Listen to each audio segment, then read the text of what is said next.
Consider this my apology video. Welcome in, Broncos country, to the Broncos Breakdown by Chat Sports. My name is Moose, and yes, the Broncos win now looks 100 times better after I've done more research. I can be the one to admit I'm a fan. So when I watch the Broncos win ugly, or let's say uglier than you expected, I'm going to have some harsh things to say. However, I went back and did a deep dive. I went back and I rewatched the tape. And I believe Denver Broncos fans should be pumped about what they saw from specific units on this Denver Broncos team. I still feel the same way I do about quarterback Bo Nix. Sort of.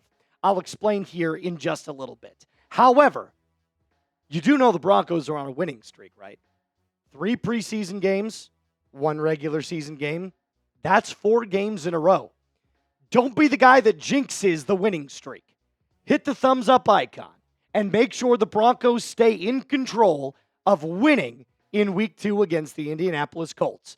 Let's talk about 3 facts. I've highlighted 3 facts that prove the Denver Broncos win looks 100 times better than it did even just a few hours ago. Fact number 1.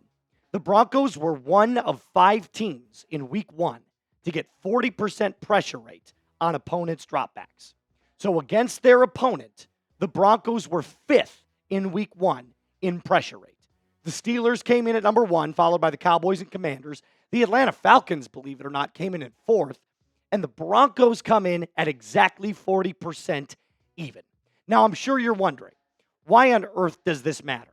Well, pressure rate is what forces quarterbacks to make errant throws. It's what flushes them out of the pocket and causes them to either throw on the run or have to go out and make a play.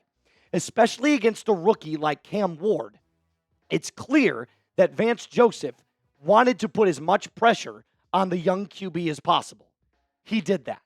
So the game plan was actually better than anticipated. It really was. And if I go back to what the NFL media members had to say about it, specifically 2 guys that I trust their opinion on a lot of things, Colin Cowherd and John Middlecoff, when they do their nightly or weekly podcast recap of all the games that took place that Sunday, they talked about the Broncos for about 8 minutes. And Middlecoff said something that I found very interesting. Not only did he give credit to the talent on the Broncos defense, but he said they're the fastest defense in the NFL. I think that's pretty high praise because there's a lot of talented defensive players, but when your defense plays fast, it's almost impossible to stop. They had 5 sacks against the Titans.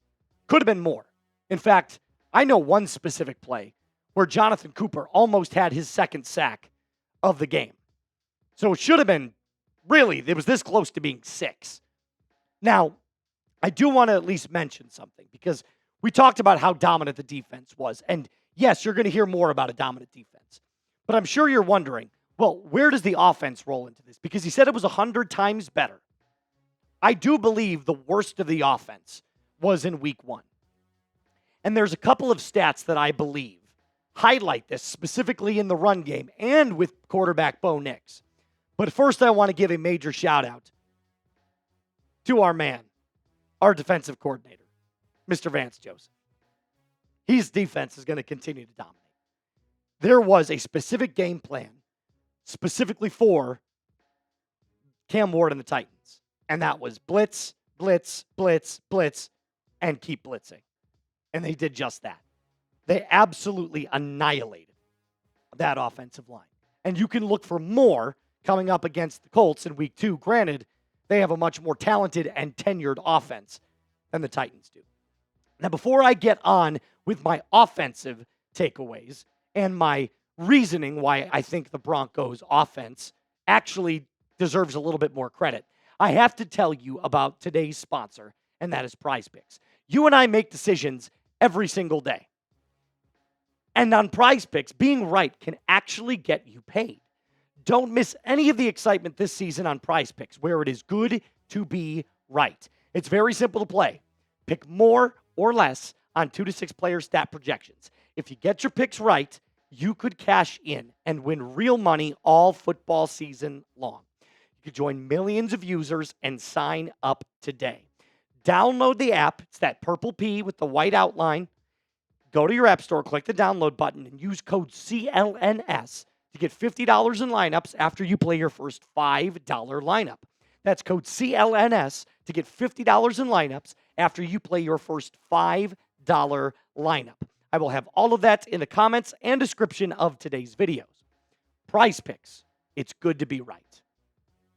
So, I mentioned before that I had 3 facts. One about the defense, number 1. Now let's shift to the offense. Excuse me. Words are hard, especially with my vocal quality. Bo Nix was 2 of 7 under pressure with 2 INTs in week 1. That is notoriously bad. Whoa. I thought you were going to make sure that we understood that there was a positive to this. Don't worry, there is. And it's because Bo Nix against the Blitz is actually really good. His first 8 games as a rookie last year, 70.2% quarterback rating, which was 26th. Not good.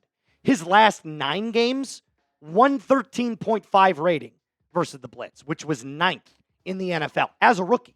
And at Oregon, his last season, he threw 21 touchdowns against the Blitz. So Bo doesn't have a problem identifying the Blitz. He can handle it. I think the problem was Bo Nix was trying to do too much. And I think Sean Payton has communicated that to him. You don't need to go out and try to prove anything to anyone. Go out, be Bo Nix. Take the check down. Make it look boring at times. The best quarterbacks that have ever played this game have made it look boring the majority of the time that they play. Tom Brady was notorious for checkdowns, but when he needed to be great, situationally, stretch the field, roll out of the pocket, call an audible at the line of scrimmage, come up clutch in the 2-minute drill, he could do it. That's what turns a good quarterback into a great quarterback. And I think Bo is going to be just fine. And in week 2, I think he's going to be just fine. So will he improve? Yes or no? Let me know in the comment section down below. Let's talk about our final fact. It's also an offensive statistic, believe it or not. I bet you didn't know this. The Broncos faced a stacked box, meaning more than 5 people lined up inside that box area on the defensive line, 40% of the time against the Titans. And they also had 4 rushes for over 10-plus yards, which was tied for 4th best in week 1. Specifically, most of these came in the second half. Pardon me. Jeez. The O-line was so much better in the second half after the adjustments were made than they were in the first half. Sean Payton was getting way too creative, way too cutesy with his play calling in the first half. He settled down and said, all right, old school football, smash mouth, play the run, milk the clock, get out of mile high with the win. That's exactly what the Broncos did. I was way too harsh in my post-game reaction. I'm not afraid to admit it. As a fan, I sometimes have clouded vision. It is my job to come to you when I'm wrong and admit it and tell you, hey, here are the facts now. My opinion has changed. But I can admit to you when I've made a mistake. I was way too harsh in my post-game reaction of the Broncos as a whole. Bo Nix, I feel like my criticism was valid. He didn't play well. The Broncos offense was great. The Broncos defense was great. The offense far improved and greatly adjusted in the second half. Here's what MSN's had to say about the Broncos' offensive performance. It didn't look great by any means due to the inconsistency all game. Bo Nix showed flashes of being great. Couple of throws here and there he made look really easy. When asked to pass 40 times, only took 1 sack. That's an important statistic right there. We'll touch on it here in a second. Nothing seemed easy in the passing game, and it was frustrating for Nix and the offense. Receivers were running wrong routes and not being in the spots they were supposed to be in. That's something I overlooked as well. Nix made a few bad decisions, and there was no run game to be leaned on to mitigate all of that in the first half. Then the second half, the run game changed. Now let's go back to that one easy statistic for you. Only allowed 1 sack. We have such high expectations of the Denver Broncos offensive line that we looked at what they did in the first half and we said they sucked. And granted, they weren't nearly as good as we wanted them to be. But when you finish the game with 151 yards rushing, you can't tell me that that's not a product of a really good offensive line. You can't. Sometimes I have to dig deeper. You have to dig deeper. We have to look outside of the box score, outside of the eye test sometimes on specific plays. We can't cherry pick our takes. We have to look at it as a whole. First half, not nearly as good. Shake the rust off. Second half, far better adjusted. And you saw that in the result with J.K. Dobbins having a great game and R.J. Harvey's mammoth of a run for 50 yards. I think I was way too harsh initially. I think the Broncos game looks a lot more clear heading into week 2. First half wasn't good. Second half, we've built the momentum. The defense is separating. Bo Nix will learn, and it's all going to be okay. Remember, don't jinx it. Keep the streak alive. Hit that thumbs up icon if you haven't already. And if you have already, don't unlike the video, because if you double tap it, it unlikes it. All right, Broncos country, I'll be back with more Broncos content for you tomorrow. Don't forget to hit subscribe. And as always, mile high salute. Be cool.